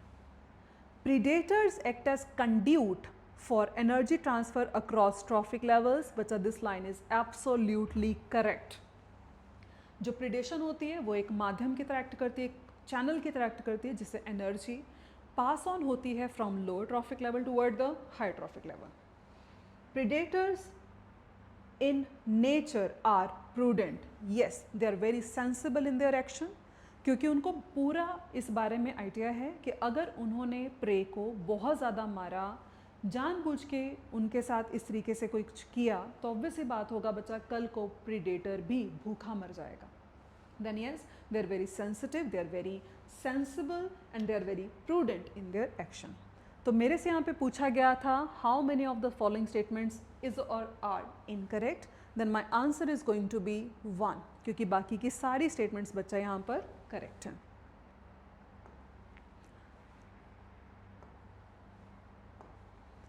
So, my next question is Calotropis growing in abandoned field produce highly poisonous glycosides. ये बहुत important point वैसे भी है। जो Calotropis है बच्चा, जिसे हम नॉर्मली आम भाषा में अख का प्लांट भी कहते हैं, ये आपके सामने एक पिक्चर है, आपने पक्का इसको देखा होगा। इसके ऊपर कोई भी कैटल फीड नहीं करती। वो क्यों नहीं करती? कैटल फीड उसके ऊपर क्यों नहीं करती बच्चा? इसलिए वो कैटल फीड नहीं करेगी क्योंकि इससे एक लेटेक्स आता है और it is also has a lot of amount of cardiglycosides, जो कैटल्स की अंदर हार्ट रेट पे इम्पैक्ट डालता है, प्लस बच्चा वो उनके अंदर वॉमिटिंग, डायरिया, गट इश्यूज, गट इरिटेशन कॉज करता है, और वैसे भी उनके माउथ में उस लेटेक्स की वजह से अच्छा सेंसेशन नहीं होता। तो कोई भी बंदा, कोई भी ऑर्गेनिज्म ऐसी चीज़ खाना पसंद नहीं करता जिसको खा के वो बीमार हो जाए। तो अगर आप मुझसे पूछोगे कि मैम कैलोट्रोपिस ने ऐसा किया ही क्यों था, तो बच्चा ये उसका एक डिफेंस मैकेनिज़्म था। मानते हैं प्रिडेशन के बहुत फ़ायदे हैं, लेकिन बच्चा कोई भी ऑर्गेनिज्म हो वो अपने आप को बचाने की कोशिश तो करेगा ही, कोई ना कोई डिफेंस मैकेनिज़्म शो करेगा ही। कोई थॉर्न्स बनाते हैं, कोई केमिकल्स बनाते हैं, और कैलोट्रोपिस बच्चा कार्डियोग्लाइकोसाइड बनाता है। नो कैटल और गॉट ब्राउज ऑन कैलोट्रोपिस, बच्चा लाइन एकदम ठीक है। लेकिन अगर आपने मुझे ये कहा कि ma'am is it the correct explanation, I would say no correct explanation, correct नहीं है। अगर आप इस रीज़न को ऊपर और असर्शन को रीज़न बना के रिप्रेजेंट करते हैं, अब इसको पढ़ के देखो। कोई कैटल या गॉट कैलोट्रोपिस को नहीं खाती, क्योंकि जो कैलोट्रोपिस है अबंडेंट फील्ड्स में जो ग्रो करता है वो हाईली पॉइजनस ग्लाइकोसाइड्स बनाता है। अब लग रहा है कि वो करेक्ट एक्सप्लेनेशन है। लेकिन जब मैंने इस तरीके से डाला कि कैलोट्रोपिस कार्डिक ग्लाइकोसाइड्स प्रोड्यूस करता है क्योंकि कैटल उसको नहीं खाता, ये उसका करेक्ट एक्सप्लेनेशन नहीं होगा। Both the statements are correct but reason is not the correct explanation of the assertion, right? So my next question is regarding competition interaction. Competition के बारे में बच्चा हमने क्या सीखा था? हमने सीखा कि जब भी एक ऐसी इंट्रैक्शन हो जिसमें दोनों स्पीशीज़ को हार्म हो तो उसे हम कंपटीशन कहते हैं। कंपटीशन की there were certain points NCERT के अंदर जो लिखे हुए हैं। एक तो उसने बताया था कि कंपटीशन को जर्नली जब हम सोचते हैं तो ऐसा लगता है कि रिलेटेड स्पीशीज़ के बीच में होगा, और तब होगा जब रिसोर्स लिमिटिंग होगा। लेकिन उस टॉपिक को पढ़ के समझ में आता है कि पहली बात, रिलेटेड स्पीशीज़ में ही कंपटीशन होगा ये कहना गलत है, क्योंकि कई बार unrelated species like visiting flamingos and fishes, उन दोनों के बीच में कंपटीशन हो रहा है। फिश और फ्लेमिंगो बच्चा बहुत अनरिलेटेड स्पीशीज़ हैं, but both are competing for the same resource which is the zooplankton, then yes it is showing the interspecific competition. एक उसने कॉन्सेप्ट बताया था इंटरफेरेंस कंपटीशन का। इंटरफेरेंस कंपटीशन जिसमें एक पर्टिकुलर स्पीशीज़ की इनहिबिटरी प्रेजेंस की वजह से कोई दूसरी स्पीशीज़ को नुकसान हो। The perfect example of that particular part is Abingdon tortoise, जिसकी फीडिंग एफिशिएंसी ही कम हो गई थी, जिसका पॉपुलेशन डेंसिटी ही कम हो गया था, बल्कि हम कहते हैं विद इन अ डेकेड वो एक्सटिंक्ट ही हो गए थे। जब कौन इंट्रोड्यूस हुआ था वहाँ पर? गॉड्स, ठीक है। गैलापागोस आइलैंड में जब गॉड्स इंट्रोड्यूस हुई तो गैलापागोस की इनहिबिटरी प्रेजेंस की वजह से, उसकी ग्रेटर ब्राउजिंग एफिशिएंसी की वजह से जो अबिंगडन टॉर्टस था वो एलिमिनेट हो गया था, एक्सटिंक्ट हो गया था within a decade. There is one more point regarding the competition. जब भी हम कंपटीशन के बारे में बात करते हैं ऐसा लगता है कि भाई हमने इसको नेगेटिव नेगेटिव ही लेके जाना है। तो क्या एवोल्यूशन में, क्या हमारे नेचर में हमेशा ऐसा ही हुआ? क्या नेचर ने कभी भी ऑर्गेनिजम्स को एग्जिस्ट करवाने की कोशिश नहीं करी होगी? क्या कभी किसी ने उनको ऐसे करके नहीं देखा कि ओके कंपटीशन को अवॉइड ही किया जाए ताकि को एग्जिस्ट कर सके? तो बच्चा इसका परफेक्ट एग्जाम्पल कौन सा था? रेबलर स्पीशीज़ का, बर्ड्स की एक पर्टिकुलर स्पीशीज़ का, जो एक ट्री पर रहती थी। 5 किस्म की वो बर्ड्स थे, और बच्चा वो एक ट्री के ऊपर रिसोर्स पार्टिशनिंग, मतलब उन्होंने अपने अवेलेबल रिसोर्स को क्या कर दिया? पार्टीशन कर दिया। अपनी फीडिंग एफिशिएंसी, अपनी फीडिंग के जो तरीके थे और जो टाइमिंग है उसको चेंज करके। एक और चीज़ होती है जिसे हम कहते हैं Gause competitive exclusion principle, which is one of the favourite question of the NEET setters. तो वो उसमें क्या डालने की कोशिश करते हैं? कहते हैं गाउसे का जो कंपटीशन एक्सक्लूजन था, जब भी कभी रिसोर्स बहुत ही ज़्यादा क्रिटिकल हो जाता है, लिमिटिंग हो जाता है, उस टाइम पे सुपीरियर स्पीशीज़ इन्फीरियर स्पीशीज़ को एलिमिनेट कर देती है। तो exclusion principle. And one is competitive release. Superior barnacles अगर एक एरिया से हटा दिए गए तो इन्फीरियर बार्निकल्स का डिस्ट्रीब्यूशनल रेंज क्या हो गया था? इंक्रीज हो गया था, क्योंकि उनके ऊपर कंपटीशन हट गया था। तो उसे हम क्या बोलते हैं? Competitive release, that is increase in the distributional range when the superior species were eliminated और removed from that particular area. तो कंपटीशन का मैंने आपको एक रफ आइडिया दे दिया हुआ है कि कंपटीशन में there are certain concepts. One is interference competition, one is interspecific competition, Gauss competitive exclusion principle, resource partitioning and competitive release. तो ये बच्चा क्वेश्चन जो है अगेन ये हमारा नीट का क्वेश्चन है, इसको चेक करते हैं कि उन्होंने क्या चीज़ बताया है। Migratory flamingos and resident fishes in South American lakes. बच्चा this is the flamingo, flamingo and resident fish in the South American lakes क्या चीज़ यहाँ पर से शो करेंगी? क्या वो इंटरफेरेंस कंपटीशन शो कर रही हैं? क्या वो competitive release, resource partitioning, interspecific competition? तो A should match with 4. Abingdon tortoise became extinct after introduction of quote in their habitat. It was because of the interference competition. Then B should match 1. Cathamalus expands its distributional range in the absence of Balanus. Balanus was the superior barnacle and Cathamalus were the inferior barnacles. उनकी distributional range का बढ़ जाना is known as competitive release. Then C should match 2. 5 closely related species of the warblers feeding in different location at the same tree. It is the resource partitioning. Then it should match 3. मेरे पास मेरा answer frame हो चुका है. A should match 4. A should match 4.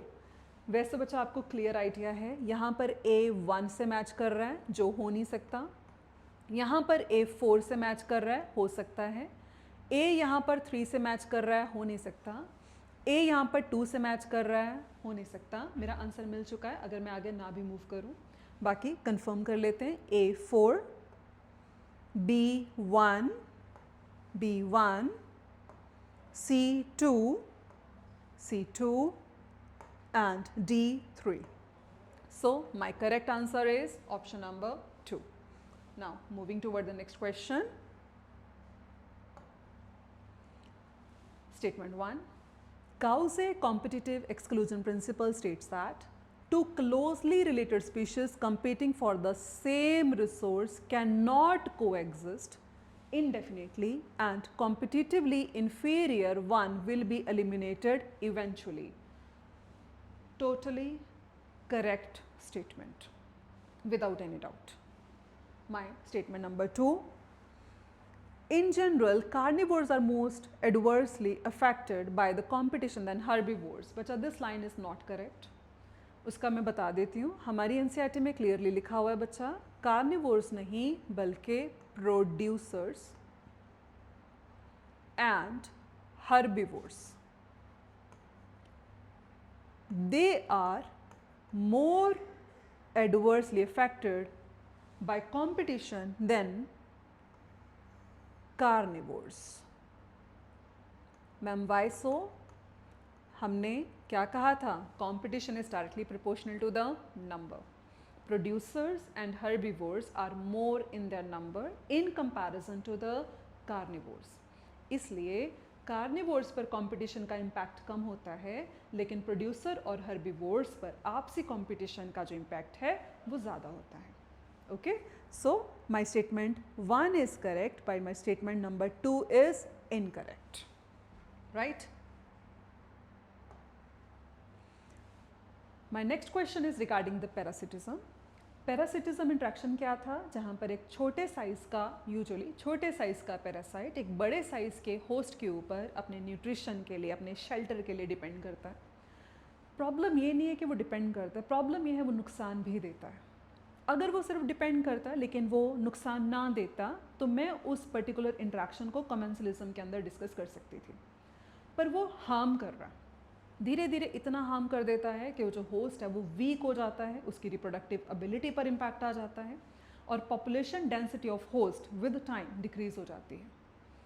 पर जब parasite एक host में रहता है तो उसके पास कुछ पर्टिकुलर स्ट्रक्चर्स और पर्टिकुलर अडेप्टेशंस होती हैं ताकि वो होस्ट की बॉडी में और पे सर्वाइव कर सके.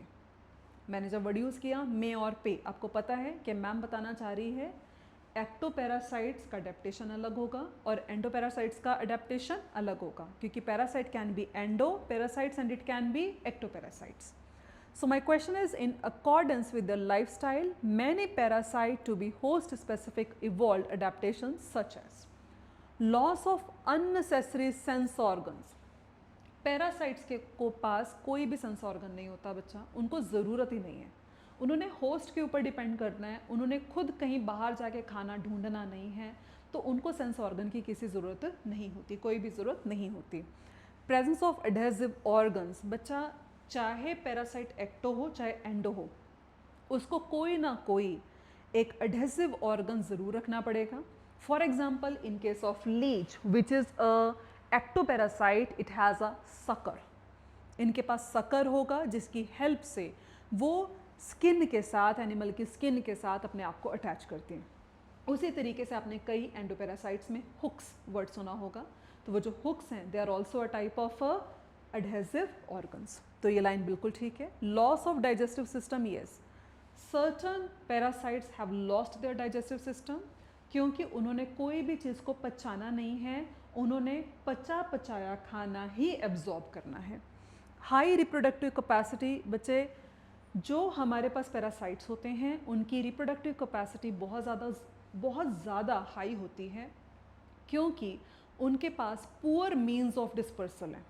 अगर डिस्पर्सल के मीन्स बेटर होते हैं तो रिप्रोडक्टिव कैपेसिटी उतनी इंक्रीज करने की ज़रूरत नहीं है, पर उनके पास पुअर मीन्स ऑफ डिस्पर्सल हैं, they are not very sure क्या एग्स अपनी सही लोकेशंस पे पहुंचेंगे, क्या एग्स को होस्ट मिलेगा, क्या उनका लार्वा होस्ट तक पहुंचेगा नहीं पहुंचेगा। इसीलिए उन्होंने उस अनसर्टेनिटी को काउंटरएक्ट करने के लिए, ओवरकम करने के लिए अपनी रिप्रोडक्टिव एफिशिएंसी को बढ़ा लिया है। तो मेरे पास बचे सारे पॉइंट्स हैं which are explaining correctly what are the adaptations I can see in a parasite. So the next question, assertion, many parasites have evolved to be host specific in such a way that both host and parasite tend to co-evolve. Yes. जब हम एक host के बारे में बात करते हैं तो एनीबडी कुड क्वेश्चन कि मैम होस्ट को पैरासाइट नुकसान देता है, तो होस्ट अपने आप को बदलता क्यों नहीं कि पैरासाइट उसको इफेक्ट ना कर सके। तो माय आंसर इज, बच्चा ज़रूर बदला होगा। क्यों नहीं बदला होगा होस्ट ने, उसने कोशिश करी होगी कि मेरे को ये पर्टिकुलर पैरासाइट इफेक्ट ना करे। पर प्रॉब्लम क्या है, पैरासाइट को भी होस्ट के अकॉर्डिंगली, होस्ट की कोशिशों को नाकाम करने के लिए अपने आप को बदलना पड़ता है, क्योंकि अगर उसने अपने आप को नहीं बदला तो पैरासाइट एग्जिस्ट नहीं कर सकता।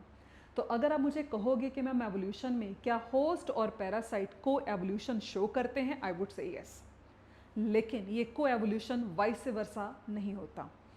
अगर होस्ट बदला तो पैरासाइट बदलेगा, लेकिन अगर पैरासाइट बदला तो होस्ट कभी नहीं बदलेगा। क्लियर? कई बार तो हमें को एवोल्यूशन वाइस वर्सा नज़र आता है बच्चा, लेकिन कई बार हमें नहीं मिलता। इस केस में हमें को एवोल्यूशन मिलेगा पर वाइस वर्सा नहीं मिलेगा। तो असर्शन में लिखा था कि मेरा जो पैरासाइट्स हैं वो होस्ट स्पेसिफिक होने के लिए अपने आप को इवॉल्व करते हैं। This is correct. If the host evolve special mechanism for rejecting और resisting the parasite, parasite has to evolve a mechanism to counteract and neutralise them. Yes, that is what I was explaining. Parasite क्यों evolve करता है, क्यों को evolve करता है? क्योंकि अगर होस्ट ने अपने आप को बदला है तो पैरासाइट को अपने आप को बदलना ही पड़ेगा, जीने के लिए बदलना पड़ेगा बच्चे। तो assertion reason both true and the reason is the correct explanation of the assertion, right? So the next question,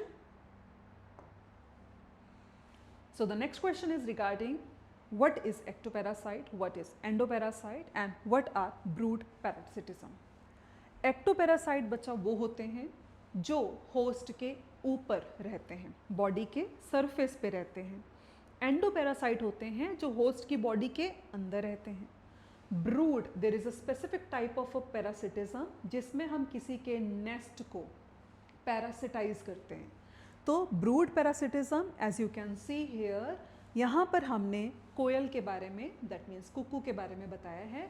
जो कुकू है वो क्रो के नेस्ट में एग्स ले करती है और उसके एग्स और क्रो के एग्स आपस में इतना मैच करते हैं कि nobody can tell the difference. You can see, you can not say कि इनमें से कौन सा एग जो होगा वो क्रो का होगा और कौन सा कोयल का होगा, क्योंकि उसका जो एग है वो टोटली रिजेंबल कर रहा है। और उसके बाद कुकू के एग की नरिशमेंट के लिए कौन रिस्पॉन्सिबल होगा? क्रो। तो उसने क्रो के नेस्ट को पैरासिटाइज किया, इसे हम ब्रूड पैरासिटिज्म कहते हैं। तो ectoparasite, parasite that live inside the host body, no. Parasite bird lays its eggs, no. Parasite that feed on external surface of host, yes. Then A should match R.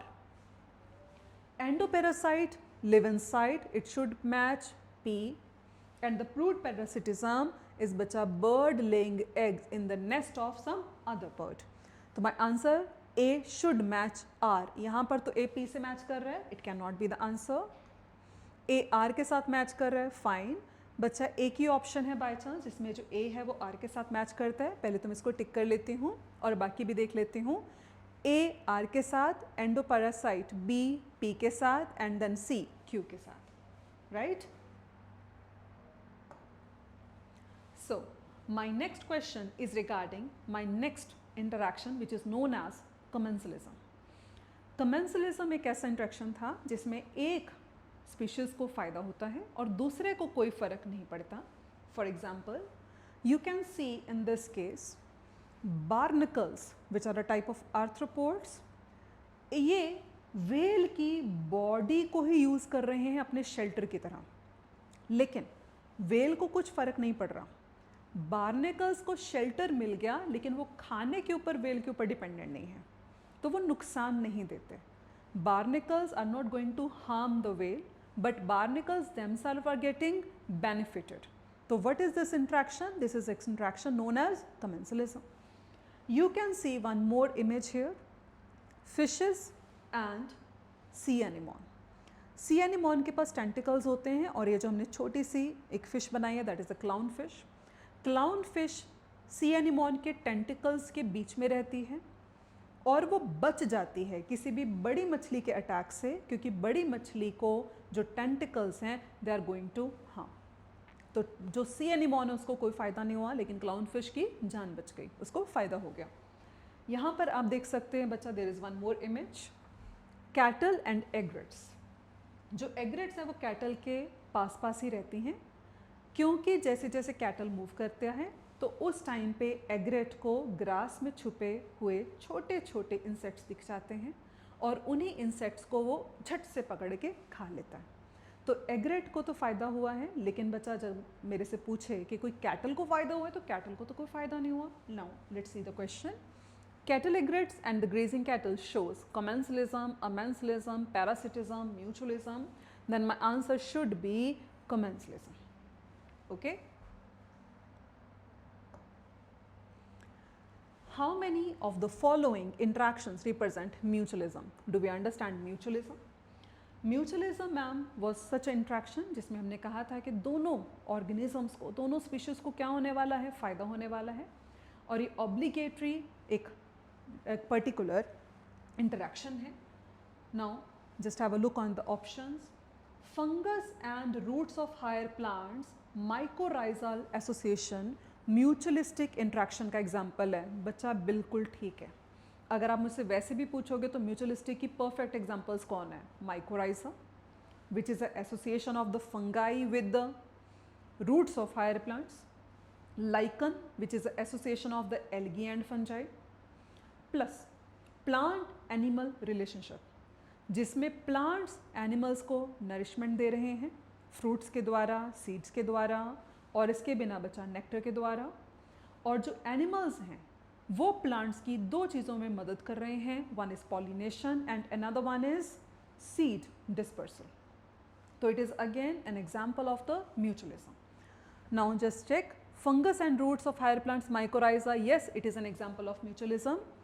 Barnacles, chthamalus and balanus, no बच्चे, बल्कि इसको तो हमने कौन से pattern पे किया था? कॉम्पिटिटिव रिलीज में, जहाँ पर हम बताना चाह रहे थे कि बैलेनस को हटाने से कैथामलस का डिस्ट्रीब्यूशनल रेंज इंक्रीज हो जाएगा. Sparrow eating seed, no, this was example of predation.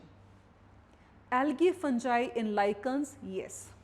Kuku and crow, no बच्चा, this interaction was an example of parasitism. Which type of parasitism?